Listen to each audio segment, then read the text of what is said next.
فلا أقسم بمواقع النجوم وإنه لقسم لو تعلمون عظيم إنه لقرآن كريم في كتاب مكنون لا يمسه إلا المطهرون تنزيل من رب العالمين.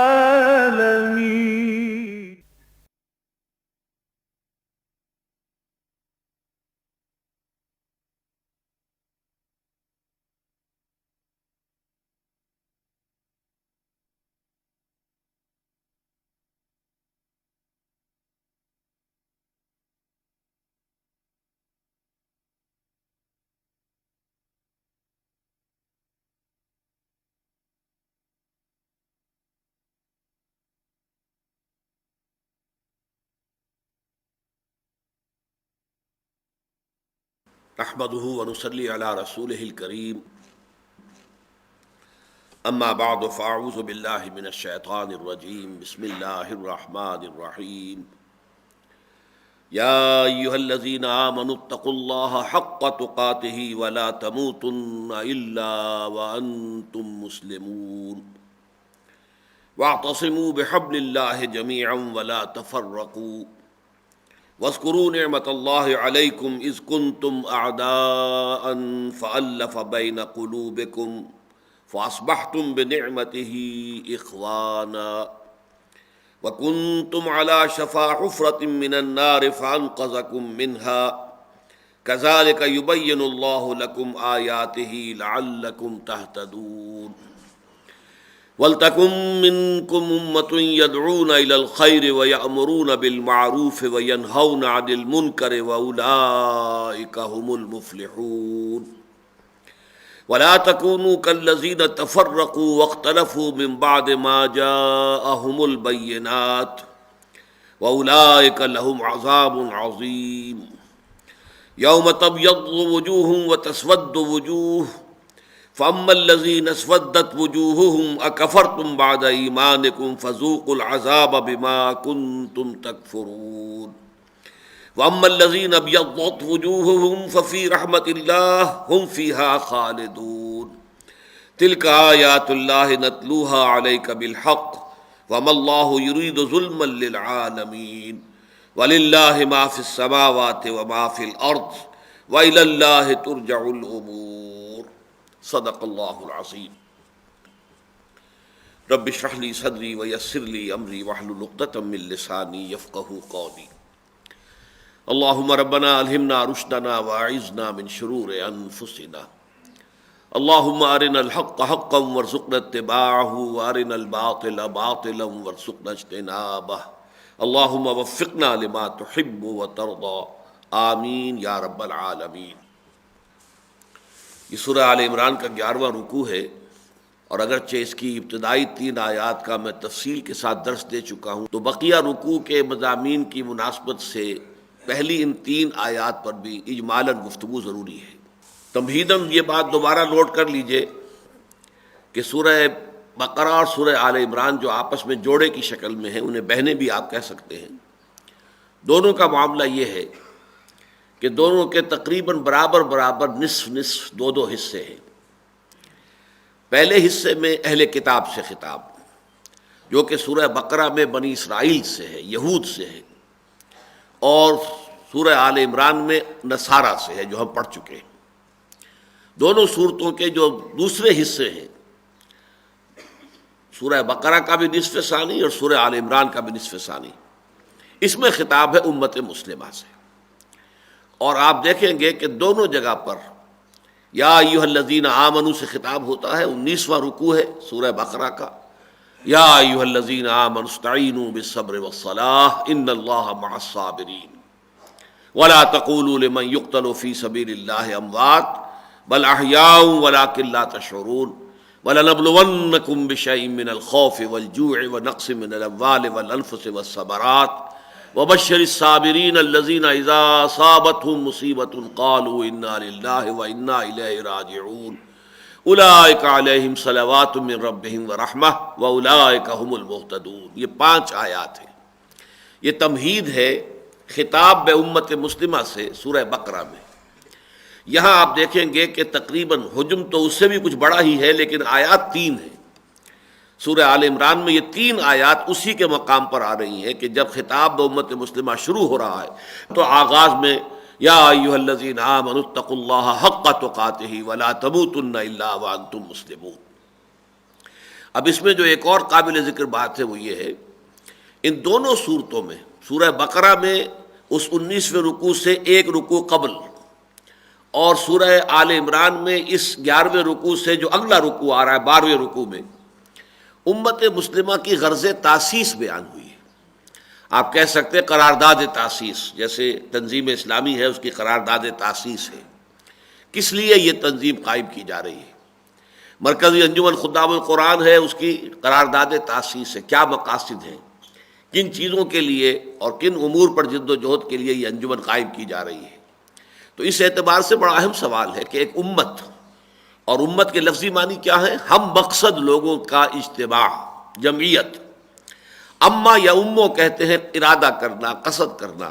آمین البیت الحرام، وہ حاجی حضرات جو جا رہے ہوتے ہیں بیت اللہ کی طرف، کوئی ہندوستان سے چل رہا ہے، کوئی پاکستان سے روانہ ہو رہا ہے، کوئی امریکہ سے آ رہا ہے، کوئی یورپ سے آ رہا ہے، کوئی افریقہ سے آ رہا ہے، یہ سب کیا ہے؟ آمین البیت الحرام، یہ اللہ تعالیٰ کے اس محترم گھر کی طرف قصد کرنے والے ہیں، جا رہے ہیں۔ تو اما یا امو اسی سے لفظ بنا ہے امام۔ امام وہ ہے جس کی پیروی کی جاتی ہے، جس کا کہ گویا کہ آپ قصد کر رہے ہیں کہ جو کچھ وہ کرے گا وہی ہم کریں گے، جو وہ حکم دے گا وہ ہم بجا لائیں گے۔ اسی لیے ایک شاہراہ کو بھی امام کہتے ہیں، بے امام مبین، کہ یہ جو قوم سمود کے مسکن تھے اور پھر اس کے بعد جو ہے قوم مدین کے اور پھر یہ عمورہ اور صدوم کی بستیاں، یہ ایک شاہراہ پر واقع ہوئی تھی کہ جو شام سے یمن تک جو ہے ایک تجارتی قافلے کی گزرگاہ تھی۔ تو وہ شاہراہ جو ہے اس کو بھی آدمی فالو کرتا ہے، پیچھے پیچھے چلتا ہے، اس راستے کے اوپر پڑھ رہا ہوتا ہے، اس کا ارادہ اس نے کیا ہوتا ہے۔ تو امہ جو ہے اس لفظ سے بنا ہے۔ امت کا معنی ہوں گے ہم مقصد لوگ، لیکن یہ کہ وہ مقصد ہے کیا؟ یہ امت مسلمہ، امت محمد، سابقہ امت مسلمہ، امت موسیٰ علیہ السلام، یہ آخر ان کا مقصد کیا ہے؟ تو اس مقصد کو معین کیا گیا ہے سورہ بقرہ میں بھی اور سورہ آل عمران میں بھی۔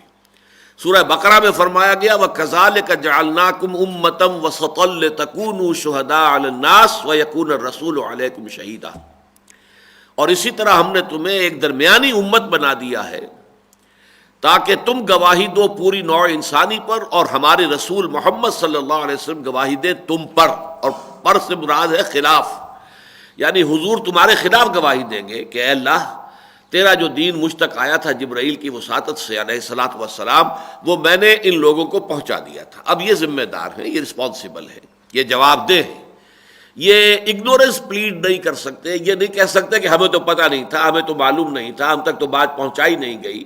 جیسے کہ سورہ نساء میں ہم دیکھیں گے کہ انبیاء اور رسول کی بعثت کا مقصد بیان ہوا ہے، لئلا یکون للناس علی اللہ حجۃ بعد الرسل وکان اللہ عزیزا حکیما، تاکہ رسولوں کی آمد کے بعد لوگوں کے پاس اللہ کے محاسبے کے مقابلے میں کوئی عذر اور کوئی حجت باقی نہ رہ جائے۔ تو اس کو ختم کرنے کے لیے اللہ تعالیٰ اپنے انبیاء اور رسول بھیجتا رہا، اور وہ گواہی دیں گے قیامت کے دن کھڑے ہو کر۔ اسی سورہ نساء میں نقشہ کھینچا گیا ہے فَكَيْفَ إِذَا جِئْنَا مِن كُلِّ أُمَّةٍ بِشَهِيدٍ وَجِئْنَا بِكَ عَلَىٰ هَٰؤُلَاءِ شَهِيدًا، جس پر کہ حضور صلی اللہ علیہ وسلم کی آنکھوں سے آنسو رواں ہو گئے تھے۔ کیا ہوگا اس دن، کیا بیتے گی اس دن، جس دن کہ ہم ہر امت پر ایک گواہ کھڑا کریں گے اس کے خلاف، پروزیکیوشن وٹنس کی حیثیت سے، سرکاری گواہ کی حیثیت سے، اور اے محمد صلی اللہ علیہ وسلم آپ کو ہم کھڑا کریں گے ان کے خلاف گواہ بنا کر۔ تو اس پر حضور کی آنکھوں سے آنسو رواں ہو گئے۔ اس حوالے سے وَكَذَلِكَ جَعَلْنَاكُمْ أُمَّةً وَسَطًا، ہم نے تمہیں درمیانی امت بنا دیا ہے، اور درمیانی امت سے مراد یہ سورہ حج کے آخری رکوع سے بات واضح ہو جاتی ہے کہ اب محمد صلی اللہ علیہ وسلم اور پوری نوع انسانی کے مابین لنک کی حیثیت اس امت کو حاصل ہے۔ جیسے کہ دو لنکس ہیں ہمیشہ سے جو چلے آ رہے ہیں نبوت اور رسالت کے ضمن میں، ایک رسول ملک، ایک رسول بشر۔ رسول ملک جبرائیل، اس نے اللہ سے تلقی کی، اللہ سے حاصل کی وحی اور پہنچا دیا رسول بشر محمد کو صلی اللہ علیہ وسلم، اور رسول بشر محمد صلی اللہ علیہ وسلم جنہوں نے جبرائیل سے حاصل کیا اور پہنچا دیا اپنی امت کو۔ اب اسی طریقے سے سابقہ انبیاء کا معاملہ رہا۔ یہ دو جو لنکس ہیں سورہ حج میں بیان کیا گیا، اللہ یستفی من الملائکۃ رسلا ومن الناس، اللہ چن لیتا ہے، پسند کر لیتا ہے فرشتوں میں سے بھی اپنے ایلچی اور انسانوں میں سے بھی۔ اور اس کے بعد آخری آیت سورہ مبارکہ کی یہ ہے کہ وَجَاهِدُوا فِي اللَّهِ حَقَّ جِهَادِهِ هُوَ اجْتَبَاكُمْ، اب تم چن لیے گئے ہو اے امت محمد صلی اللہ علیہ وسلم، اب تمہارا انتخاب ہو گیا ہے کہ اب تم ایک نیکسٹ کڑی بنو گے، کہ اللہ سے جبرائیل لائے ہیں، جبرائیل نے محمد کو پہنچایا ہے صلی اللہ علیہ وسلم علیہ الصلوۃ والسلام، محمد نے تمہیں پہنچا دیا ہے صلی اللہ علیہ وسلم، اور اب تمہارا کام یہ ہے کہ بقیہ پوری نوع انسانی تک اس کو پہنچاؤ۔ تو یہ تیسری کڑی ہے جو اس سلسلہ رسالت کے اندر ایڈ کی گئی۔ لہذا اب تمہارا کام یہ ہے کہ تم گواہی دو پوری نوع انسانی پر، اور اللہ کے رسول گواہی دے تم پر۔ یہ شہادت الناس کا موضوع ہے، جس پر کہ میری ایک مفصل تقریر جو ہے وہ مطالبات دین نامی کتاب میں موجود ہے، اور بھی اس پر بہت مفصل خطابات موجود ہیں۔ تو سورہ بقرہ میں ان الفاظ میں اس امت کی غرض تاسیس بیان ہوئی، اور سورہ آل عمران میں جو 12ویں رکوع کی پہلی آیت ہے، کنتم خیر امت اخرجت للناس تامرون بالمعروف وتنہون عن المنکر وتؤمنون باللہ، تم وہ بہترین امت ہو جسے دنیا والوں کے لیے، انسانوں کے لیے نکالا گیا ہے، برپا کیا گیا ہے، مبعوث کیا گیا ہے۔ جیسے اللہ تعالیٰ بعثت فرماتا تھا انبیاء کی، رسل کی، ایسے تم مبعوث ہو، تمہیں نکالا گیا ہے، تمہیں اٹھایا گیا ہے، تمہیں برپا کیا گیا ہے۔ تمہارا کام کیا ہے؟ تامرون بالمعروف وتنہون عن المنکر، تمہیں نیکی کا حکم دینا ہے، بدی سے روکنا ہے، وتؤمنون باللہ، اور اللہ پر ایمان پختہ رکھنا ہے۔ یہ ہے غرض تاسیس۔ علامہ اقبال نے بہت خوبصورتی سے کہا ہے کہ ہم تو جیتے ہیں کہ دنیا میں تیرا نام رہے۔ یہ جیتنا نہیں ہے، جینے سے جینا، زندہ رہنا۔ ہم اس لیے زندہ ہیں، ہم تو جیتے ہیں کہ دنیا میں تیرا نام رہے۔ کہیں ممکن ہے کہ ساقی نہ رہے، جام رہے۔ ساقی ہوگا تو جام کو گردش میں لائے گا، اور تمام جو بھی پینے والے ہیں ان کو پہنچائے گا۔ اسی طریقے سے اس امت کی حیثیت ساقی کی ہے، اور اس کے پاس جو جام ہدایت ہے وہ قرآن حکیم ہے، اللہ کا پیغام ہے، اللہ کی ہدایت ہے۔ اب اس ساقی کا کام ہے کہ اس جام کو گردش میں لائے، لوگوں تک، اقوام عالم تک، تمام نوع انسانی تک اس جام کو پہنچائے۔ تو ہم تو جیتے ہیں کہ دنیا میں تیرا نام رہے، یعنی اس اعتبار سے بڑا فنڈامنٹل ڈفرنس ہے کہ دنیا میں بقیہ تمام اقوام اپنے لیے جیتی ہیں، اپنے لیے محنت، اپنے لیے مشقت، اپنی سربلندی، اپنی عزت، دنیا میں اپنا دبدبہ ہو، غلغلہ ہو، اپنی حیثیت ہو، اپنے قومی مفادات ہیں، اس کے لیے محنت ہوگی۔ اور اس امت مسلمہ کو دوسروں کے لیے محنت کرنی ہے، تاکہ انہیں اللہ کے عذاب سے بچا سکے، تاکہ ان پر اتمام حجت کر سکے، تاکہ وہ اللہ کے ہاں یہ نہ کہہ سکے کہ اللہ تیرا پیغام ہم تک پہنچایا نہیں گیا تھا۔ تو گویا کہ ہمیں جینا ہے دنیا میں دوسروں کے لیے، جبکہ دوسرے جیتے ہیں اپنے لیے، اپنے مفاد کے لیے، اپنے فائدے کے لیے، اپنی ویلفیئر اسٹیٹ بنا لی جائے، اپنی قوم کو جو ہے اس کی رفعت اور اس کی بلندی جو ہے اس کا اہتمام کیا جائے۔ تو زمین و آسمان کا فرق ہے امت مسلمہ کا بقیہ تمام اقوام عالم سے۔ اب اس امت کے لیے جو پروگرام دیا گیا ہے سہ نکاتی، سب سے پہلا کیا ہے؟ اور یہ دیکھیے بڑا منطقی ہے یہ پروگرام۔ پہلی بات یہ کہ امت مشتمل ہے افراد پر، امت کا کوئی سوال نہیں۔ اس اعتبار سے فرد کو جب تک کہ پہلے مضبوط نہیں کیا جائے گا امت مضبوط نہیں ہو سکتی۔ دار و مدار آئے گا فرد پر۔ اگر فرد جو ہے اس کا کردار مضبوط ہے، کریکٹر مضبوط ہے، اس کی سیرت جو ہے وہ عمدہ ہے، تو گویا کہ پوری امت جو ہے اس سے صلاح اور فلاح دنیا میں قائم ہوگی اور پھیلے گی۔ اگر افراد جو ہے بودے ہیں، کچے ہیں، ان کے قول و عمل میں تضاد ہے، تو ظاہر بات ہے کہ امت پھر کیا کرے گی؟ کچھ نہیں کر سکتی، بلکہ اس کے ذریعے سے کوئی خیر تو وجود میں نہیں آ سکتا، ہو سکتا ہے کہ کوئی شر پروموٹ کر دے۔ اس لیے پہلا نقطہ یہ ہے افراد کی تیاری۔ دوسرا نقطہ ہوگا ان افراد کو باہم جوڑنا، تاکہ وہ ایک بنیان مرصوص بنے، ایک جماعت بنے، ایک جمعیت بنے، ایک قوت بنے۔ تیسرا نقطہ ہوگا کہ اس قوت اور اس جماعت اور اس جمعیت یا جو اجتماعیت وجود میں آتی ہے، اس کے کرنے کے کام کیا ہیں، یہ کاہے کے لیے کوشاں ہوگی، کس کام کے لیے محنت کرے گی۔ تو پہلا نقطہ ہے یا ایھا الذین آمنوا اتقوا اللہ حق تقاتہ ولا تموتن الا وانتم مسلمون، اے ایمان کے دعوے دارو، اے ایمان لانے والو، اللہ کا تقوی اختیار کرو جتنا کہ اس کے تقوی کا حق ہے، اور ہرگز مت مرنا مگر فرما برداری کی حالت میں، ولا تموتن، ہرگز مت مرنا، الا وانتم مسلمون، مگر اس حال میں کہ تم مسلم ہو، فرما بردار ہو۔ یہ آیت جیسا کہ میں نے بارہا کہا ہے، چونکہ یہ نکاح کے خطبے میں بھی شامل ہے، تو بہت سے مواقع پر نکاح کے خطبے کی جب میں وضاحت کرتا ہوں تو وہاں بھی اس کی کچھ نہ کچھ وضاحت ہوتی ہے۔ میرے مطالعے میں آج تک بھی میں یہ کہہ رہا ہوں کہ آج تک کے مطالعے میں بھی یہ آیت قرآن مجید میں سب سے زیادہ تاکیدی آیت ہے، سب سے گاڑھی آیت ہے تقوی کی تاکید پر، اس لیے کہ جو الفاظ یہاں استعمال ہوئے ہیں اس کو سن کر واقعتاً اور بجا طور پر صحابہ گھبرا گئے۔ اللہ کا اتنا تقوی اختیار کرو جتنا کہ اس کے تقوی کا حق ہے، گھبرا گئے۔ اللہ کا حق تقوی اے نبی کون ادا کر سکتا ہے؟ حاضر ہوئے حضور کے پاس اور اپنی اس تشویش کا اظہار کیا۔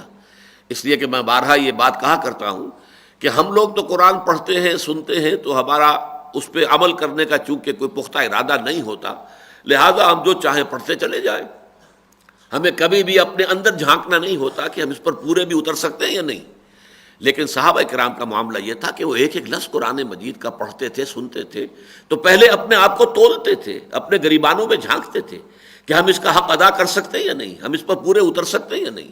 لہذا ان میں تشویش پیدا ہوئی کہ جب حضور صلی اللہ علیہ وسلم کا اپنا عالم یہ ہے کہ آپ فرمایا کرتے تھے کہ پروردگار ما عبدناک حق عبادتک وما عرفناک حق معرفتک، اے اللہ ہم تیری بندگی اور تیری عبادت کا حق ادا نہیں کر پائے جتنا اور جیسا کہ تیری بندگی اور عبادت کا حق ہے، اور اے اللہ ہم تجھے نہیں پہچان پائے جیسے کہ تجھے اور جتنا تجھے پہچاننے کا حق ہے۔ تو یہ اللہ کا تقوی جو ہے، جتنا کہ اللہ کا تقوی کا حق ہے، کس کے لیے ممکن ہے؟ لیکن یہ کہ اس کے بعد جب سورۃ تغابن کی آیتیں نازل ہوئی، فاتقوا اللہ ما استطعتم، تو اللہ کا تقوی اختیار کرو جتنا بھی تمہارے حد امکان میں ہے، تو پھر صحابہ کرام کی جان میں جان آئی کہ ہاں یہ تو ہم کر سکتے ہیں، اپنی سی استطاعت، اپنی استعداد کی حد تک جو ہے اللہ کے تقوی کا حق ادا کرنا، اس کی ہم کوشش کریں گے۔ لیکن یہ کہ حق تقاتہ ہی، یہ تو تقریباً ناممکن ہے۔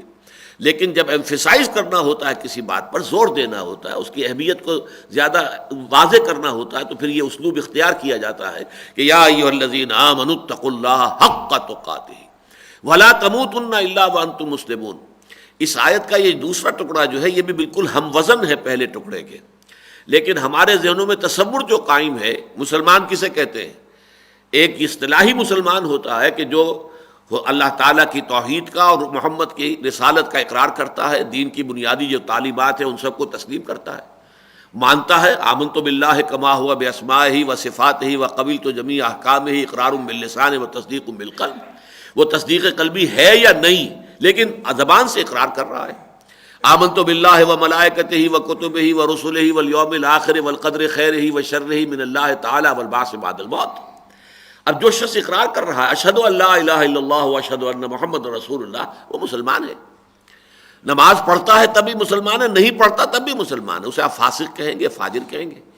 زنا کرتا ہے تب بھی مسلمان ہے، حالت زنا میں بھی مسلمان ہے، اور زنا کرنے کے بعد بھی مسلمان ہے۔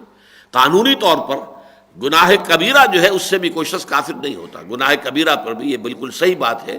جو الفقہ الاکبر جو کتاب ہے، جو تالیف ہے امام اعظم امام ابو حنیفہ رحمۃ اللہ علیہ کی، اس کا یہ مسئلہ بالکل صحیح ہے، 100%۔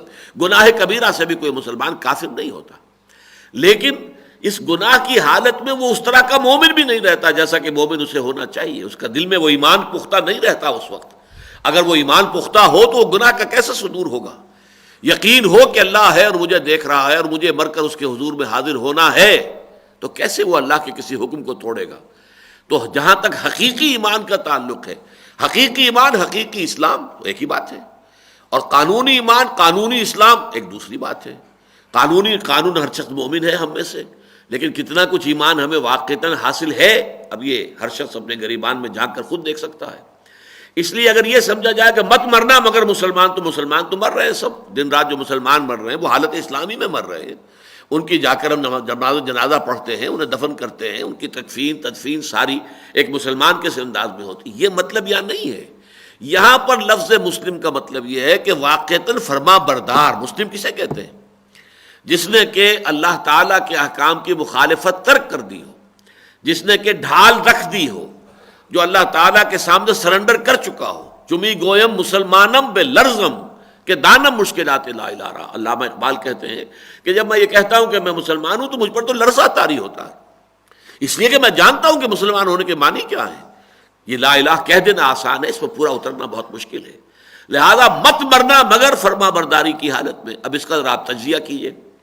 کس کو معلوم ہے کہ موت کب آئے گی؟ کسے یقین ہے کہ ابھی 2 گھنٹے ہیں موت کے آنے سے پہلے، میں شراب پی کر چند گھنٹے میرے پاس ہیں، نشہ بھی اتر جائے گا اور میں نشے کی حالت سے نکل آؤں گا اور پھر موت آئے گی؟ کسی کو معلوم نہیں. کیا پتا کہ اہم کسی گناہ کے عمل میں انسان ملوث ہو اور اسی وقت اس کی جو جان ہے وہ فرشتہ آ کر نکال لے، تو کس حالت میں اس کی موت واقع ہوئی؟ وہ مسلمان تو اس وقت نہیں تھا، حقیقتاً مسلمان تو نہیں تھا، قانوناً مسلمان تھا. وہ اگر زنا بھی کر رہا تو مسلمان ہے قانوناً، حقیقتاً تو وہ مومن نہیں رہا، حقیقتاً مسلم نہیں رہا. وہ نافرمان ہے، اس وقت فرما بردار تو نہیں ہے، اللہ کے حکم کے خلاف کام کر رہا ہے، اللہ کی اطاعت تو نہیں کر رہا. اس اعتبار سے وہ جو احادیث ہیں کہ کوئی شخص لا یزنی زانی ہی نہ یزنی وہو مومن، کوئی زانی حالت ایمان میں زنا نہیں کرتا، ولا یسرق سارق ہی نہ یسرق وہو مومن، اور نہ ہی کوئی چور حالت ایمان میں چوری کرتا ہے، ولا یشرب الخمر ہی نہ یشرب وہو مومن، نہ کوئی شرابی حالت ایمان میں شراب پیتا. جب یہ کام وہ کر رہا ہوتا تو ایمان جو حقیقی ایمان ہے اس کے دل میں موجود نہیں ہوتا. گویا کہ حقیقتاً وہ مسلم نہیں ہے اس وقت، حقیقتاً نہ مومن ہے نہ مسلم ہے، قانوناً مومن بھی ہے مسلم بھی ہے. تو یہاں اصل میں حقیقی مراد ہے وَلَا تَمُوتُنَّ إِلَّا وَأَنْتُمْ مُسْلِمُونَ. اب جو شخص یہ طے کر لے گا نہیں مروں گا مگر اسلام کی حالت میں، ایک ہی شکل ہے کہ کوئی لمحہ اس کا پوری طرح وہ پہرا دے اپنے ہر لحظے کا، ہر لمحے کا، کوئی لمحہ جو ہے نافرمانی میں بسر نہ ہو. کیا پتہ عین اسی لمحے موت واقع ہو جائے.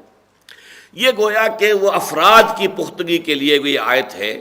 اتنا تقوی اور فرما برداری اللہ کی، اس درجے کا تقوی، اس درجے کی فرما برداری کی روش انسان میں پیدا ہو جائے، یہ گویا کہ یونٹ بنا اب امت کا. جس قدر اس میں پختگی ہوگی، گہرائی ہوگی، ایمان میں، اسلام میں مداومت ہوگی، اتنی ہی گویا کہ در حقیقت یہ اینٹ اب پکی ہے، اس سے فصیل آپ بنائیں گے تو وہ فصیل مضبوط ہوگی، اینٹیں پختہ ہو گئی. اب اگلی آیت میں وہ ہے کہ ان اینٹوں کو جوڑا کس چیز سے جائے. وَاعْتَصِمُوا بِحَبْلِ اللَّهِ جَمِيعًا وَلَا تَفَرَّقُوا، اور سب کے سب مل کر اللہ کی رسی کو مضبوطی سے تھام لو اور تفرقے میں مبتلا نہ ہو. اب یہ ہے افراد کو جوڑنے والی شے. یہاں جو حبل اللہ سے مراد کیا ہے، ظاہر بات ہے کہ اس کی وضاحت کی ضرورت ہے. قرآن مجید کا اصول یہ ہے کہ قرآن مجید میں اگر کوئی شے وضاحت طلب محسوس ہو تو ہمیشہ رجوع کرنا چاہیے فرمان نبوی، حدیث نبوی صلی اللہ علیہ وسلم کی طرف، اس لیے کہ اللہ تعالیٰ نے خود فرمایا ہے کہ وہ آپ کا فرض منصب ہی ہے. انزلنا الیک الذکر لتبین للناس ما نزل الیہم، اے نبی ہم نے یہ ذکر آپ پر نازل کیا ہے تاکہ آپ واضح کریں لوگوں کے لیے وہ شے جو ان کے لیے اتاری گئی ہے. قرآن محمد کے لیے نازل نہیں ہوا صلی اللہ علیہ وسلم، یہ تو نوع انسانی کی ہدایت کے لیے نازل ہوا، لیکن محمد پر نازل ہوا صلی اللہ علیہ وسلم. اب حضور کے 2 کام ہیں، ایک اس قرآن کو پہنچا دینا، بلغ ما انزل الیک من ربک وان لم تفعل فما بلغت رسالتہ، ایک ایک حرف اس کا آپ پہنچا دیجئے، اس میں سے کوئی ایک حرف کا، ایک شوشے کا کتمان بھی نہ ہو. اگر خدا نہ خواستہ بالفرض محال ایسا ہوا تو گویا کہ فریضہ رسالت کی ادائیگی میں کوتاہی شمار ہو جائے گی. لیکن اس کے بعد اگر کہیں وضاحت کی ضرورت ہے تو آپ کا کام ہے اس کی وضاحت کرنا بھی، اس لیے کہ اللہ تعالیٰ نے حضور کو وہ بصیرت بھی عطا کی تھی. مجھے قرآن بھی عطا کیا گیا، وہ اوتی تو قرآن ومثلہ معہ، اور قرآن جیسی اور شے بھی دی گئی ہے. وہ اور شے کیا؟ وہ بصیرت باطنی ہے، وہ اللہ تعالیٰ کی طرف سے الہامات اور القاءات ہیں جو ہوتے تھے محمد رسول اللہ پر، ان کی روشنی میں آپ قرآن مجید کی باتوں کی وضاحت فرماتے تھے. تو واعتصموا بحبل اللہ جمیعا، اللہ کی رسی کو مضبوطی سے تھام لو. تو اللہ کی رسی سے مراد کیا ہے؟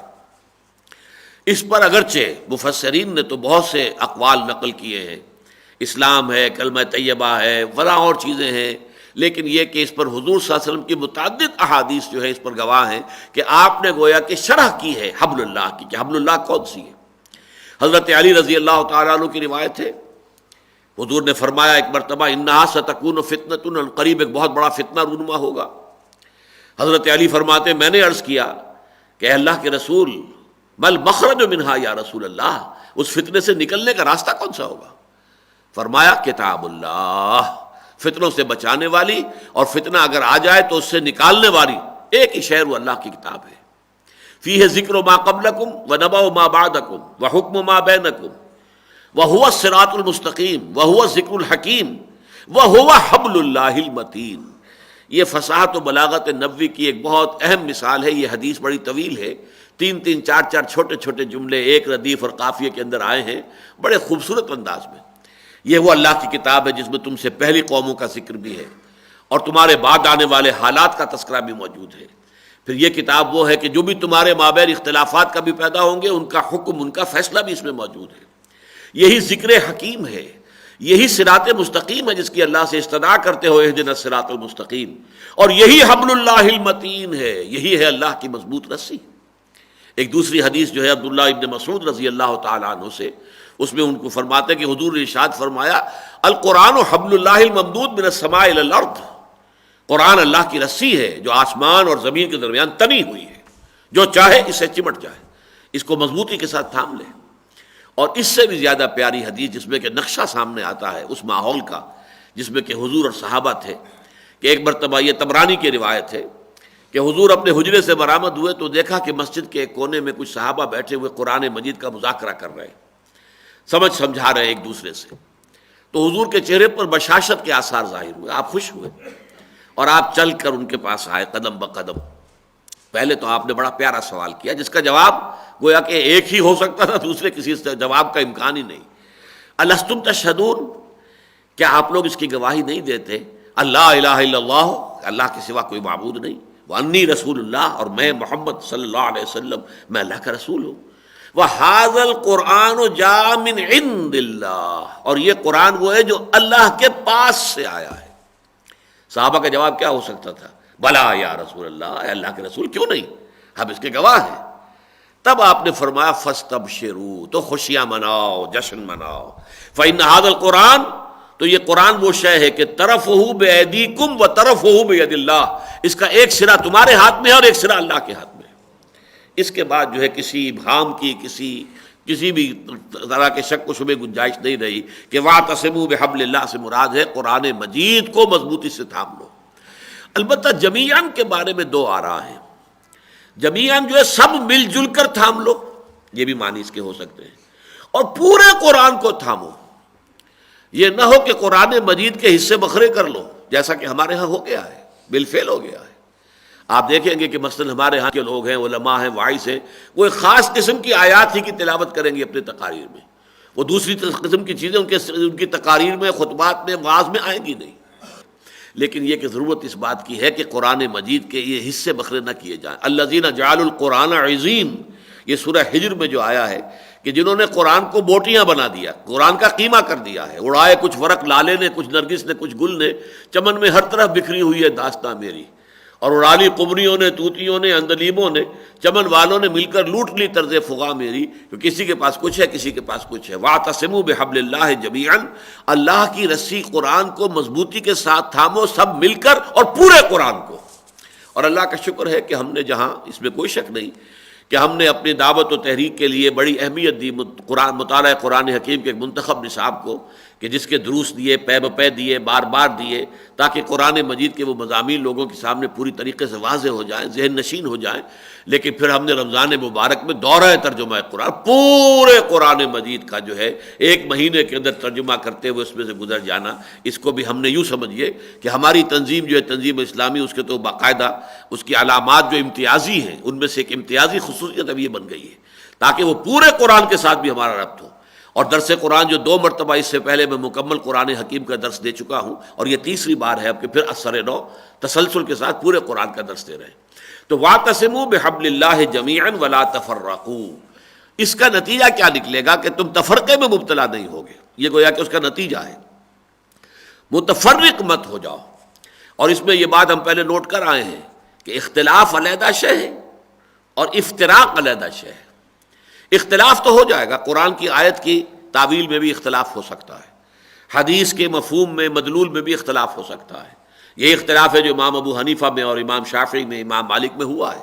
یہ اختلافات اپنی جگہ ہیں، جینوئن ہیں، افتراق یہ ہوتا ہے کہ تم من دیگرم تو دیگری، اب اس کو اتنا زور دے دینا ان اختلافات کے اوپر کہ اس کی وجہ سے مستقل فرقوں میں تقسیم ہو جائیں، اپنی علیحدہ جو ہے پہچانیں معین کر لیں، اپنے شاعر علیحدہ کر لیں، اپنے آپ کو دوسروں سے جدا کریں، مسجدوں پر بھی لکھ دیا جائے مسجد فلاں فلاں حنفیہ، اور اس میں لکھا ہوا بھی ہو کہ فلاں مسلک بریلوی جو ہے اس کی یہ مسجد ہے، یہ فلاں مسلک کی مسجد ہے، گویا کہ مسجد علیحدہ ہو رہی ہے۔ اس حوالے سے یہ تفرقہ بن جاتا ہے، پھر اس تفرقے کی پھر انتہا وہ ہے جو ہمارے ہاں اب جو چپکلش چل رہی ہے فرقے وارانہ، اس میں شدت اور اس میں خوریزی اور اس میں جو بھی کچھ ہو رہا ہے دہشت گردی، وہ اس میں واقع ہے کہ شاید اس وقت جو ہے یا تو یہ معاملہ عیسائیوں میں موجود ہے آئرلینڈ میں، اور یا یہ ہمارے ہاں موجود ہے پاکستان میں، باقی شاید اس طرح کی مذہبی کوئی تشدد اور مذہبی جو ہے مار دھاڑ پوری دنیا میں کہیں اور موجود نہیں ہے۔ وَاعْتَصِمُوا بِحَبْلِ اللَّهِ جَمِيعًا وَلَا تَفَرَّقُوا، اب یہ ہوا قرآن کے ذریعے سے سیمنٹ سبسٹنس مہیا ہوتا ہے لوگوں کو جوڑنے کے لیے۔ یہ بڑے غور طلب بات ہے کہ قرآن کیسے حبل اللہ ہے۔ دیکھیے انسانوں کو باہم جوڑنا ہے اگر، تو اس کے لیے ضرورت کس شے کی ہے؟ انسان حیوان عاقل ہے، اس کو اللہ نے ایک عقل دی ہے، ایک فکر ہے، اس کی سوچ ہے، اس کے نظریات ہیں، اس کے افکار ہیں، خیالات ہیں، ان افکار و خیالات اور نظریات پر مبنی اس کے مقاصد ہیں۔ اب اگر مقاصد جدا جدا ہیں، اور مقاصد جدا کیوں ہے کہ نظریات جدا جدا ہیں، تو ان آدمیوں کو جوڑیں گے کیسے آپ؟ بظاہر آپ نے جوڑ بھی دیا، تب بھی ذہن تو ان کے ایک دوسرے کے خلاف کام کر رہے ہیں، ایک دوسرے سے علیحدہ کام کر رہے ہیں۔ انسانوں کے اندر یکجہتی پیدا کرنے کے لیے لازم ہے کہ ان کا فکر ایک ہو، ان کی سوچ ایک ہو، ان کے نظریات کے اندر ہم آہنگی پیدا ہو جائے، اور جب ان کے نظریات اور فکر اور سوچ میں ہم آہنگی ہوگی تو ان کے مقاصد ایک ہوں گے، تب وہ امہ بنیں گے۔ امہ تو میں نے جیسے کہ ابتدا میں عرض کیا تھا، کہتے ہی اس کو ہے وہ جمعیت کہ جو ہم مقصد لوگوں پر مشتمل ہو۔ مقاصد کا تعلق انسان کے فکر اور نظریے سے ہے۔ آپ کا نظریہ اگر کچھ اور ہے تو اس کے مطابق یہ مقاصد زندگی کے بنیں گے۔ آپ کا نظریہ حقیقی ایمان ہے تو اس سے آپ کا مقصد زندگی بنے گا اللہ کی رضا حاصل کرنا بالآخر، اور دنیا میں اللہ کے دین کو غالب کرنے کی جد و جہد کرنا، یہ آپ کا مقصد بن جائے گا، خود بخود بن جائے گا۔ اگر اللہ پر اور رسول پر اور قرآن پر اور آخرت پر جو یقین ہے، جو ایمان ہے آپ کے دلوں میں جاگزی ہے، تو نظریے کی بنیاد پر مقصد وجود میں آتا ہے۔ مقصد کی ہم آہنگی ہوگی تب کہ جب کہ نظریہ ایک ہو، اور نظریہ ایک کرنے والی شے قرآن ہے۔ آپ کے اندر ہم آہنگی پیدا کرے گی، آپ کی سوچ میں، آپ کے نظریات میں، آپ کے فکر میں، آپ کے اینگل آف ویو میں، آپ کے نقطۂ نظر میں۔ اس سے نتیجتاً کیا ہوگا کہ آپ کا مقصد ایک ہو جائے گا، ہم مقصد ہوں گے، اور تبھی آپ کی امت بنتی ہے۔ اور جتنی کچھ اس کے اندر یہ یک رنگی اور ہم آہنگی ہوگی فکری اور مقصدی، اتنی ہی یہ امت مضبوط ہوگی، مستحکم ہوگی، طاقتور ہوگی، قوی ہوگی۔ وَاعْتَصِمُوا بِحَبْلِ اللَّهِ جَمِيعًا وَلَا تَفَرَّقُوا وَاذْكُرُوا نِعْمَةَ اللَّهِ عَلَيْكُمْ إِذْ كُنتُمْ أَعْدَاءً، اور ذرا یاد کرو اللہ کے اس انعام کو جو تم پر ہوا جبکہ تم آپس میں دشمن تھے۔ فَأَلَّفَ بَيْنَ قُلُوبِكُمْ، تو اللہ نے تمہارے دلوں میں الفت پیدا کر دی۔ فَأَصْبَحْتُمْ بِنِعْمَتِهِ إِخْوَانًا، تو تم اللہ کی نعمت سے آپس میں بھائی بھائی بن گئے۔ ان الفاظ کا مصداق اول تو پورے عرب کے لوگ ہیں۔ عرب میں قبائلیت اور قبائل کی آپس کی خانہ جنگی، یہ گویا کہ ان کا جس کو کہتے ہیں اس بات رول، مستثنا وہ 4 مہینے ہوتے تھے، وہ اشہر حرم جو حج کی وجہ سے اور عمرے کی وجہ سے، یہ چونکہ روایت چلی آ رہی تھی حضرت ابراہیم کے زمانے سے، تو 4 مہینے تو وہاں بد امنی نہیں ہوتی تھی، امن کے، چین کے، سکون کے ہوتے تھے۔ باقی 8 مہینے اٹ واز دی رول۔ اس قبیلے نے اس کے اوپر مار دھاڑ کی ہے، اس نے اس کے اوپر دھاوا بول دیا ہے، اس نے اس پر شمخون مارا ہے، اس نے اس کو لوٹا ہے، یہ کام ان کا تھا، صبح شام کا، رات کا، ہمیشہ کا۔ لیکن یہ کہ جب اسلام آیا تو اسلام نے ان قبیلوں کو جوڑا ہے، اور اس طریقے سے جوڑا، ایک بنیاد مرصوص بنا دیا، ایک ایسا دین کہ اس میں عبادت بھی ہو رہی ہے تو ایک جماعت کی شکل میں ہو رہی ہے، صفے باندھے ہوئے لوگ کھڑے ہیں، اور ایک امام، اور اس کی جیسے کہ کوئی وہ ملٹری پیریڈ ہوتی ہے کہ کوشن ایک ملا ہے اور اس کے ساتھ حرکت سب کی ایک جیسی ہے۔ اللہ اکبر کہا ہے اور سب کے سب رکوع میں چلے گئے ہیں، سمع اللہ لمن حمدہ کہا ہے اور سب کے سب کھڑے ہو گئے۔ یہ کیفیت، ورنہ یہ کہ جو حالی نے نقشہ کھینچا تھا کہ کہیں پانی پینے پلانے پہ جھگڑا، اور کہیں گھوڑا آگے بڑھانے پہ جھگڑا، اور کہیں جھگڑا شروع ہو جائے تو پھر وہ جھگڑا جو ہے نسلاً بعد نسلاً چلتا تھا۔ لیکن اس قوم کو اللہ تعالیٰ نے ایک یکجہتی والی قوم، ایک بنیاد مرصوص، ایک ایسی فصیل کے جس کی تمام اینٹیں ایک دوسرے کے ساتھ جڑی ہوئی ہیں باہم، سیمنٹ سبسٹنس قرآن بن گیا نا، اس لیے اس نے ان کو جوڑا ہوا تھا۔ اور خاص طور پر ان الفاظ کا مصداق جو ہے اوس اور خزرج کے دو قبیلے، یہ جو اصل عربی الاصل قبیلے تھے جو کہ مدینے میں یثرب میں حضور کی آمد سے پہلے اس کا نام یثرب تھا۔ یثرب میں 5 قبیلے آباد تھے، 3 یہودی قبائل تھے، بنو قریظہ، بنو قینقاع اور بنو نذیر، اور 2 قبیلے یہ تھے اوس اور خزرج۔ اگرچہ قدیم وہاں پر یہودی آباد تھے، اوس اور خزرج بعد میں آئے ہیں۔ اوس اور خزرج جو ہے وہ تو جب سیل عرم جو آیا ہے یمن میں اور اس کا بند ٹوٹا ہے اور ایک بڑا سیلاب آیا ہے، تباہی آئی ہے، وہاں سے جو قبیلے نکلے ہیں تو اوس اور خزرج یمن سے نکل کر آ کر یہاں آباد ہوئے۔ لیکن چونکہ بہرحال یہ عرب تھے، اور یہ جو یہودی تھے یہ گویا کہ جیسے دیمک کھائی ہوئی لکڑی ہوتی ہے، ان کے اندر مذہبی اخلاقی اعتبار سے جو ہے وہ جان نہیں رہی تھی۔ کانہم خشب مسندہ والی بات جو منافقین کے لیے آئی ہے قرآن مجید میں سورہ منافقون میں، بحیثیت مجموعی یہود کا حال وہ ہو چکا تھا، لہذا ان میں طاقت نہیں تھی، قوت نہیں تھی۔ یہ دونوں قبیلے آ کر ان پر چھا گئے، لیکن خود ان 2 قبیلوں کے اندر آپس میں جنگ رہتی تھی، اور یہودی خاص طور پہ ان کو لڑاتے تھے، اس لیے کہ یہ لڑتے رہے تاکہ ان کی جمعیت ایسی نہ ہو جائے کہ جو ہمیں مستقل طور پر دبا کر رکھے۔ کبھی لڑائی شروع کی تو ان کا ساتھ دے دیا، کبھی ان کا ساتھ دے دیا، ایک قبیلہ ادھر ہو گیا، ایک قبیلہ ادھر ہو گیا۔ یہ داستان چلی آ رہی تھی 100 برس سے مدینے کے اندر، اور نسل بعد نسل جو ہے وہ دشمنیاں اور قتل کے جواب میں قتل، اور پھر اس جواب کا جوابی قتل جو ہے ہو رہا تھا۔ حضور کی تشریف آوری کے بعد ان دونوں قبیلوں کو اللہ تعالیٰ نے بنا دیا جیسے باہم شیر و شکر ہو، دودھ کے اندر جیسے کہ چینی جو ہے گھل جائے، یکجان ہو جائے۔ تو یہ جو معاملہ ہے خاص طور پر اوس اور خزرج کے اعتبار سے، وَاذْكُرُوا نِعْمَةَ اللَّهِ عَلَيْكُمْ إِذْ كُنْتُمْ أَعْدَاءً فَأَلَّفَ بَيْنَ قُلُوبِكُمْ فَأَصْبَحْتُمْ بِنِعْمَتِهِ إِخْوَانًا وَكُنْتُمْ عَلَى شَفَا حُفْرَةٍ مِّنَ النَّارِ، اور تم تو آگ کے ایک گڑھے کے کنارے تک پہنچ گئے تھے، یعنی آخری تباہی میں، اور تمہارے مابین اب کوئی فاصلہ نہیں رہ گیا تھا، تباہی کے آخری کنارے پر پہنچے ہوئے تھے۔ اور واقعہ یہ ہے کہ یہ چیز بھی حقیقت ان عوامل میں سے ہے کہ جس نے فیسیلیٹیٹ کیا ہے نبی اکرم صلی اللہ علیہ وسلم کی دعوت کو مدینے میں یہ دونوں قبیلے اس درجے تھک چکے تھے باہم ایک دوسرے سے جنگ کر کے کہ اس نتیجے پر پہنچ چکے تھے کہ ہمیں کوئی ایک نظام بنانا چاہیے، کوئی ایک بادشاہ اپنا مقرر کرنا چاہیے، ورنہ اگر یہی معاملہ رہا تو ہم ختم ہو جائیں گے۔ لہذا انہوں نے طے کر لیا تھا۔ عبداللہ ابن ابی یہ خزرج کا سردار تھا، بہت بڑا سردار تھا، اور خزرج کا قبیلہ جو ہے اوس کے مقابلے میں 3 گنا زیادہ بڑا تھا۔ اس کو طے کر لیا کہ اس کو بادشاہ بنا لیں گے اپنا، بس یہ پھر سب کے اوپر حکومت کرے گا، آخری فیصلے یہ کیا کرے گا۔ اور اس کے لیے تاج بھی تیار ہو گیا سونے کا، تاج پوشی کی رسم باقی تھی کہ حضور پہنچ گئے صلی اللہ علیہ وسلم۔ گویا کہ وہ جو ایک پولیٹیکل خلا وہاں تھا جس کی وجہ سے وہ محسوس کر رہے تھے کہ ہمارا کوئی نظام ہونا چاہیے، اس کو بہت بروقت آ کر محمد الرسول اللہ صلی اللہ علیہ وسلم نے اس خلا کو پر کر دیا۔ اس حوالے سے وہاں اسلام جو ہے وہ بڑی تیزی کے ساتھ پھر پھیلا، اور آپ کے قدم جو ہے بڑی مضبوطی کے ساتھ وہاں جم گئے۔ تو فرمایا کہ اب تم آپس میں بھائی بھائی ہو گئے ہو، فَأَصْبَحْتُمْ بِنِعْمَتِهِ إِخْوَانًا وَكُنْتُمْ عَلَى شَفَا حُفْرَةٍ مِّنَ النَّارِ فَأَنْقَذَكُم مِّنْهَا، اللہ نے تمہیں اس سے بچا لیا، نجات دی۔ كَذَلِكَ يُبَيِّنُ اللَّهُ لَكُمْ آيَاتِهِ لَعَلَّكُمْ تَهْتَدُونَ، اسی طرح اللہ تعالیٰ تمہارے لیے اپنی آیات کو واضح کرتا ہے تاکہ تم ہدایت یافتہ ہو جاؤ، یعنی آخری منزل مراد تک پہنچ جاؤ۔ یہ ہے لَعَلَّكُمْ تَهْتَدُونَ۔ اب آپ نوٹ کیجئے گا، میں نے جو گنوائی تھی 5 آیات جو سورہ بقرہ کی ہیں، وہ اولئک ھم المہتدون پر ختم ہو جاتی ہیں۔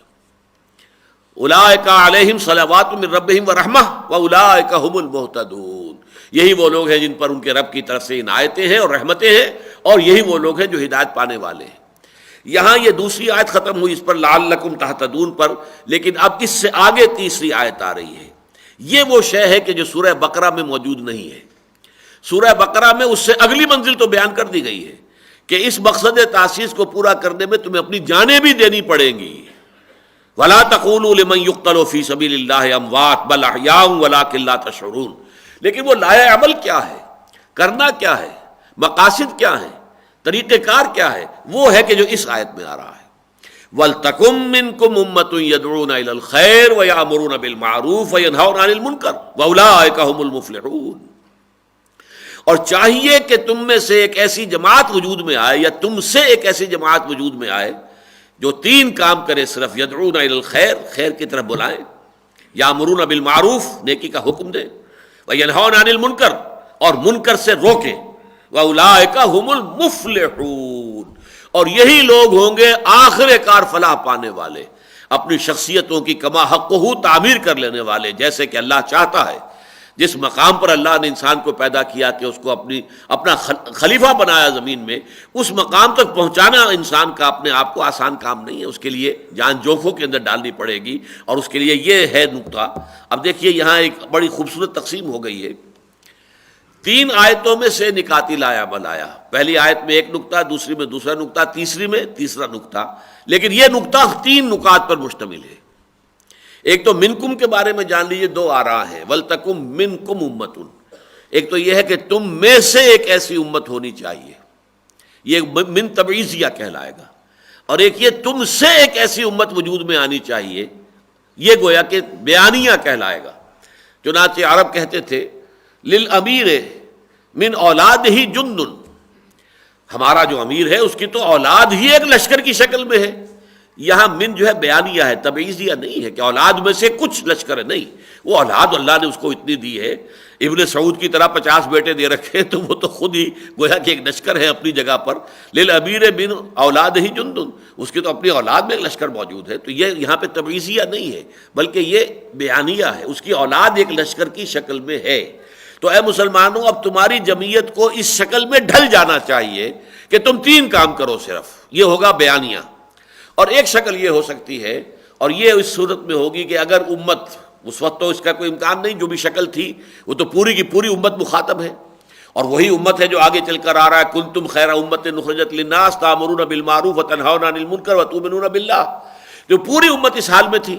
لیکن یہ کہ ہمیشہ تو یہ حال رہنے والا نہیں تھا، اللہ کے علم میں تھا۔ امت سو جائے گی، امت اپنے مقصد کو بھول جائے گی، کہلائے گی امت محمد، لیکن اس امت کا مقصد تاسیس کیا تھا وہ اس کے سامنے رہے گا ہی نہیں۔ اس وقت پھر کیا شکل ہوگی؟ ویسے تو امت ہوگی، اب آج جو ہے 120 130 140 150 کروڑ امتی موجود ہیں، لیکن امت تو کہیں نہیں ہے، کوئی امام ان کا ایک نہیں ہے۔ پھر یہ کہ وہ مقصد زندگی جو ہے وہ تو ان کے نگاہوں سے اوجھل ہے۔ تو دنیا کی دوسری اقوام جس طرح اپنے لیے، اپنے مفادات کے لیے جد و جہد کرتی ہیں، اسی طرح یہ اپنے مفادات کے لیے، اپنے قومی مفاد کے لیے، اپنے ملکی مفاد کے لیے کوشش کر رہے ہیں، لہذا یہ دوسری قوموں کی طرح کی قوم بن گئے۔ اس وجہ سے ہو سکتا ہے جب یہ شکل ہو تو پھر اس امت میں سے ایک چھوٹی امت وجود میں آئے، جس کو ہم کہیں گے امہ ود ان امہ۔ جیسے آپ 2 الفاظ جو ہے استعمال کرتے ہیں، پارٹی ود ان پارٹی۔ ایک بڑی پارٹی تھی کانگریس، ایک اس میں فارورڈ بلاک تھا سبھاش چندر بوس کا، تھا کانگریس ہی کا حصہ، لیکن it was in it self a party, small party with in a big party. Congress بڑی پارٹی، اور وہ فارورڈ بلاک سبھاش چندر بوس کا، وہ اس کے اندر ایک سیکشن، اس کا ایک ٹکڑا، اس کا ایک حصہ۔ یا ہم کہتے ہیں اسٹیٹ ود ان اسٹیٹ، جیسے کہ قادیانیوں نے یہاں پہ ربوہ کو اپنی ایک ریاست بنایا ہوا تھا، ریاست پاکستان کی ہے لیکن ان کی اپنی چھوٹی سی ریاست اپنی جگہ پر تھی، علیحدہ ایک ریاست ہے، اسٹیٹ ود ان اسٹیٹ۔ اسی طریقے سے امہ ود ان امہ، اس بڑی امت میں کہ جو سو گئی ہے، ایک چھوٹی امت وجود میں آئے جن کو کہ یہ سبق اپنا یاد آ جائے، جو جاگ جائے وہ دوسروں کو جگائے، مل جل کر ایک چھوٹی امت بن جائے کہ جو یہ 3 کام کرے۔ وہ 3 کام کیا ہے؟ خیر کی دعوت نمبر 1، اور سب سے بڑا خیر یہ قرآن ہے۔ ہوا خیر مما یجمعون، جو کچھ بھی یہ لوگ جمع کرتے ہیں دنیا میں، مال اور دولت، جن جن چیزوں کی قدر ہے ان کے دلوں میں، ان سب سے بڑھ کر خیر اور قیمتی شے قرآن ہے۔ اسی قرآن کے حوالے سے وہ شخص جو قرآن کو پڑھنے پڑھانے کے لیے اپنی زندگی وقف کر دے، وہ سب سے بہترین انسان ہے۔ خیرکم من تعلم القرآن وعلمہ، تم میں سے بہترین لوگ وہ ہیں جو قرآن سیکھیں اور سکھائیں، پڑھیں اور پڑھائیں، سمجھیں اور سمجھائیں۔ تو اس اعتبار سے یدعون الی الخیر کے معنی ہوں گے یدعون الی القرآن، دعوت الی القرآن، بلاؤ قرآن کی طرف، دعوت دو قرآن کی طرف۔ اسی سے اس امت کے اندر اپنا مقصد کا شعور پیدا ہوگا دوبارہ، پھر یہ پوری امت جاگ جائے گی، ہوش میں آئے گی۔ اس وقت جو کچھ ہم کر رہے ہیں وہ گویا کہ اس آیت پر عمل کر رہے ہیں۔ ایک تو یہ کہ اس اعتبار سے ہم من تبعیضیہ ہیں، ہم امت مسلمہ کی ایک چھوٹی سی امت ہے، اس کے اندر تنظیم اسلامی کے نام سے ہم نے اپنی اجتماعیت قائم کی ہے۔ اس اجتماعیت کا کام کیا ہے؟ تاکہ وہ کام جو ہے جس کو امت بھول گئی ہے اسے یاد دلائے، اور اس کے لیے سب سے پہلا قدم کیا ہوگا؟ وہ ہوگا قرآن کی طرف دعوت۔ جیسا کہ میں نے عرض کیا تھا کہ ہم نے مطالعہ قرآن حکیم کا ایک منتخب نصاب مرتب کیا، تقریباً 1/15 قرآن، اور وہ ایک جگہ سے نہیں بلکہ یہ کہ مختلف جگہوں سے آیات لی ہیں، انہیں جمع کیا ہے، صورتیں لی ہیں، ان کو جمع کیا ہے. وہ اس کو تو ذریعہ بنایا ہم نے قرآن سے ابتدائی تعارف اور قرآن کا جو فکر ہے بنیادی اور قرآن کی جو دعوت ہے بنیادی، اس کو لوگوں کے سامنے لانے کا ذریعہ بنایا اس منتخب نصاب کو. اور اس کو تو اللہ کا فضل ہے کہ ہم نے جس طریقے سے مختلف پیرایوں میں کہیں بڑے مفصل دروس، کہیں مختصر دروس، یہ سارے جو ہے شکل جو ہے میں نے اختیار کی ہے. اور یہ ظاہر بات ہے کہ اب یہ کوئی تھوڑی بات تو نہیں، 35 برس تقریباً ہو گئے. سن 65 میں لاہور منتقل ہوا تھا، جس کے بعد سے یہ کام شروع کیا. لیکن یہ ہے کہ اس سے نتیجہ کیا نکلا کہ ایک چھوٹی امت وجود میں آئی. تو یدعون الی الخیر، پہلا کام یہ دعوت الی الخیر، دعوت الی القرآن. ویامرون بالمعروف، نیکی کا حکم دینا، نیکی کا مشورہ دینا، لوگوں سے کہنا کہ بھلے کام کرو. وینہون عن المنکر، اور بدی سے روکنا. وَأُولَٰئِكَ هُمُ الْمُفْلِحُونَ، اور صرف یہی لوگ ہیں جو فلاح پانے والے ہیں. اصل کامیابی، اصل شخصیتیں جن کی پروان چڑھیں گی اس رنگ میں جس رنگ میں اللہ چاہتا ہے کہ پروان چڑھے، یہ خلیفۃ اللہ فی الارض ہونے کے واقعتاً مستحق ہوں گے کہ انہیں مانا جائے کہ ہاں یہ وہ آدم ہے کہ جس کو قرآن مجید میں اللہ نے قرار دیا ہے کہ یہ خلیفہ ہے اللہ کا زمین میں. تو تب شخصیتیں وجود میں آئیں گی جب اس پروگرام پر عمل پیرا ہوگے. اور اس میں اب آپ نوٹ کیجئے کہ آخری جو بات ہے اس کو 3 درجوں میں حضور نے تقسیم کر کے بیان فرمایا. نہی عن المنکر، نہی عن المنکر کے 3 درجے ہیں. طاقت اور قوت سے بدی کو روک دینا، یہ سب سے اونچا درجہ ہے. لیکن ظاہر بات ہے وہ طاقت ہونی چاہیے تبھی تو اس کا استعمال ہوگا. اگر طاقت ہے نہیں تو طاقت حاصل کیجئے اس مقصد کے لیے.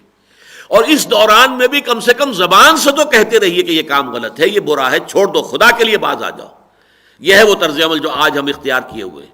ہمارے پاس تنظیم اسلامی میں اتنی طاقت نہیں ہے کہ ہم میدان میں آ کر کہہ دیں کہ اب یہ کام نہیں ہونے دیں گے. ہم انف از انف، ہو گیا جو ہو گیا، اب نہیں ہوگا. اب یہاں کوئی بینک نہیں چلے گا، ہم گھیراؤ کریں گے، پکیٹنگ کریں گے، نہیں چلنے دیں گے کسی بینک کو. یہ نہیں کر سکتے، ہمارے پاس اتنی طاقت نہیں ہے. لیکن جب تک طاقت نہیں، کہہ تو سکتے ہیں نا، زبان تو استعمال کر سکتے ہیں. زبان ہے، قلم ہے، اور ذرائع ابلاغ جو بھی اللہ نے دے رکھے ہیں، ویڈیو ہے، آڈیو ہے، جس طریقے سے کتابیں چھپیں، رسالے چھپیں، وہ سب زبان ہی کے تحت میں آ جائیں گے. یہ دوسرا درجہ ہے. اور پھر تیسرا درجہ بھی ہے.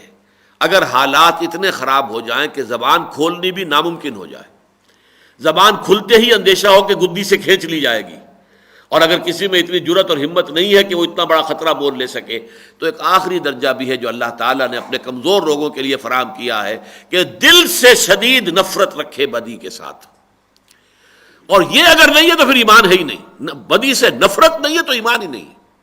چنانچہ حدیث جو ہے حضرت ابو سعید خدری سے رضی اللہ تعالیٰ عنہ 3 درجے حضور نے بیان کیے. حضور نے فرمایا من رأى منکم منکرا فلیغیرہ بیدہ، تم میں سے جو شخص بھی کسی بدی کو دیکھے اس کا فرض ہے کہ اسے طاقت سے روکے. فإن لم يستطع، اور اگر اس کی طاقت نہ ہو فبلسانہ، تو زبان سے روکے اسے، زبان سے، قلم سے، جو بھی طریقہ ہو.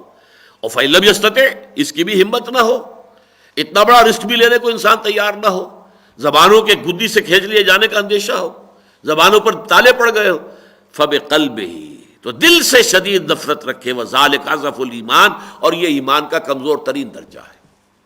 بہرحال اس پر جو عمل کریں گے تو ان کے لیے تو فلاح کا وعدہ ہے. اولئک هم المفلحون، ان سے اللہ کا وعدہ ہے، ان کی شخصیتیں صحیح پروان چڑھیں گی، وہ واقعتاً اللہ کے بندے بنیں گے. عباد الرحمن، وہ اللہ کے بندے، اللہ کے نیک بندے، اللہ کے محبوب بندے بنیں گے.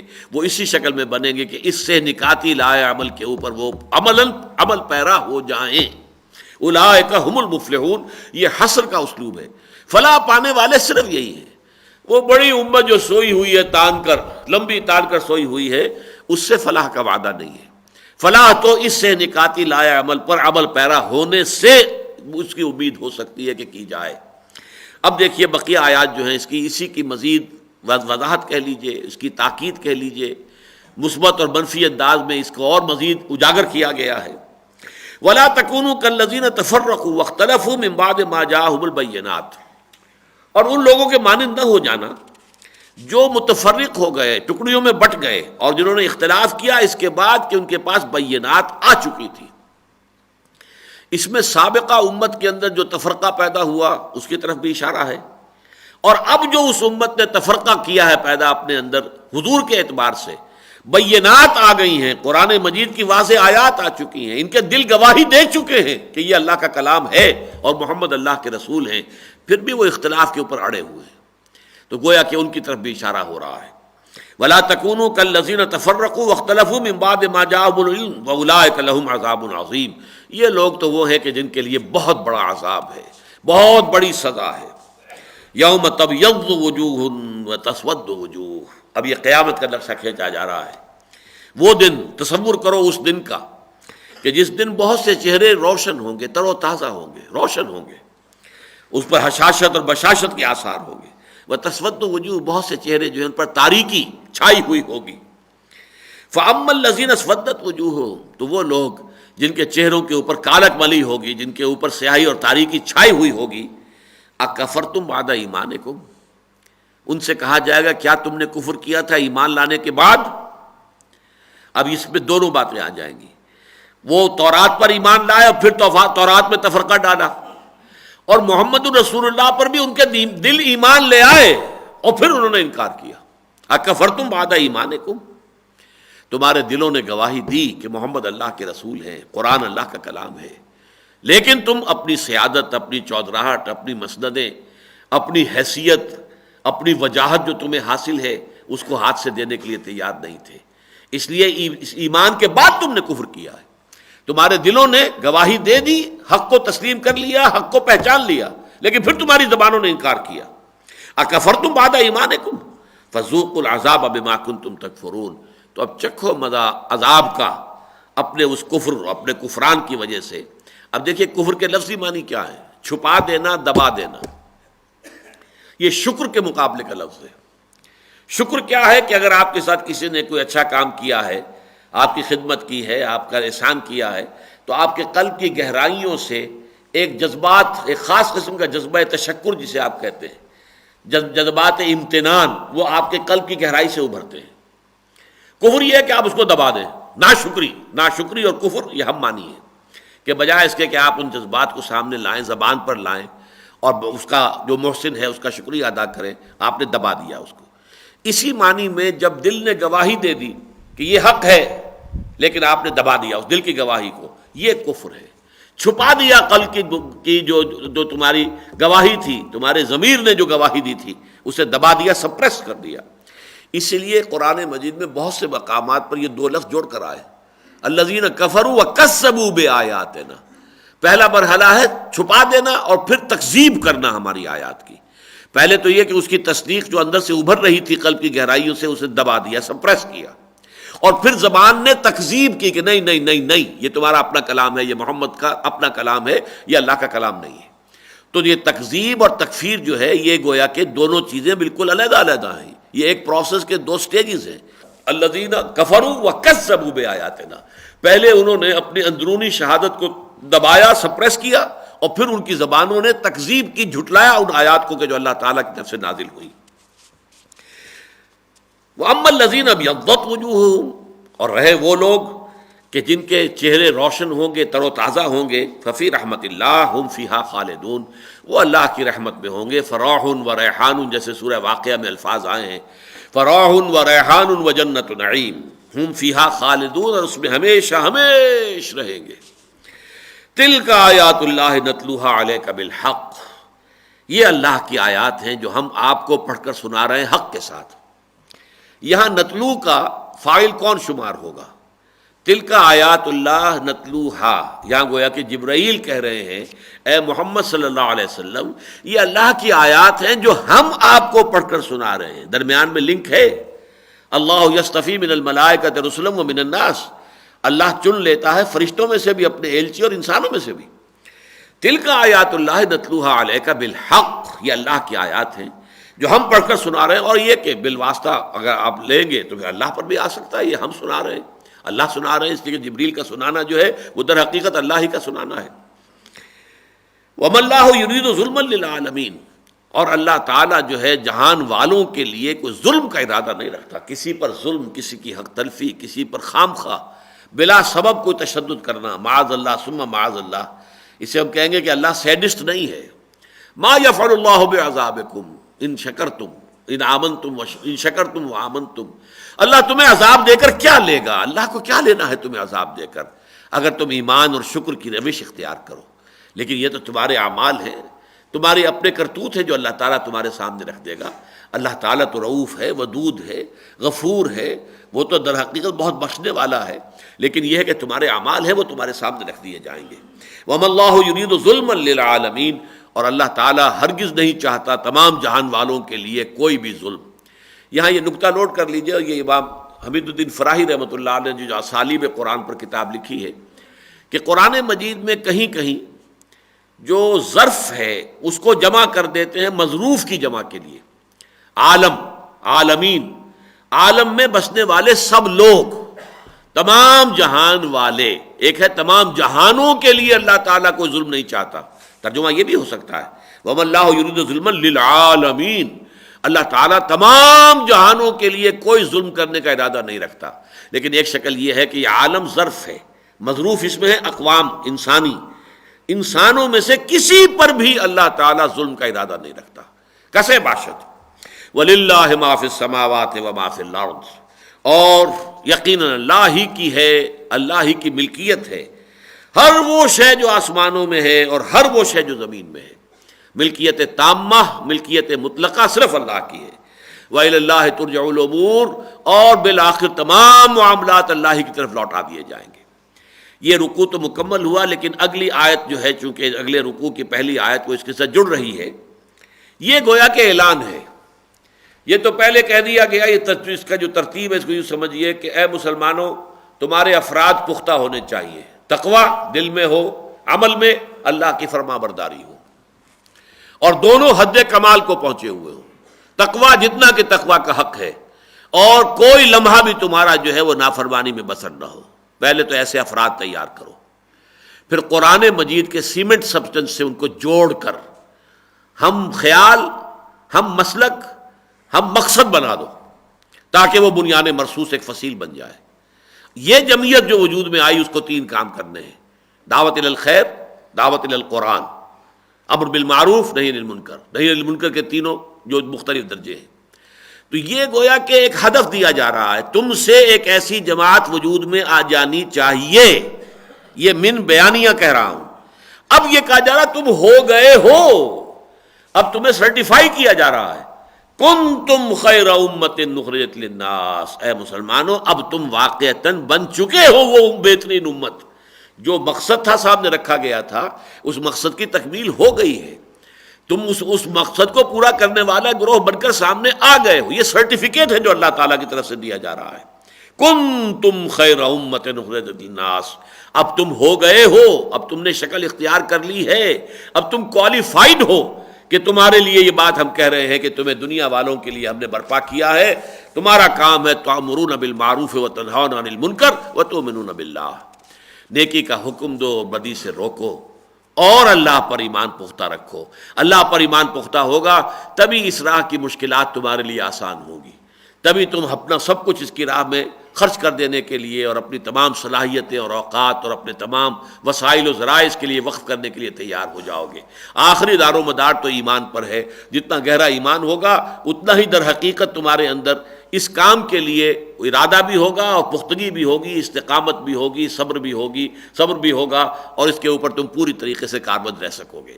اللہم ربنا اجعلنا منہم، اللہم ربنا اجعلنا منہم، اللہم ربنا اجعلنا منہم، آمین یا رب العالمین۔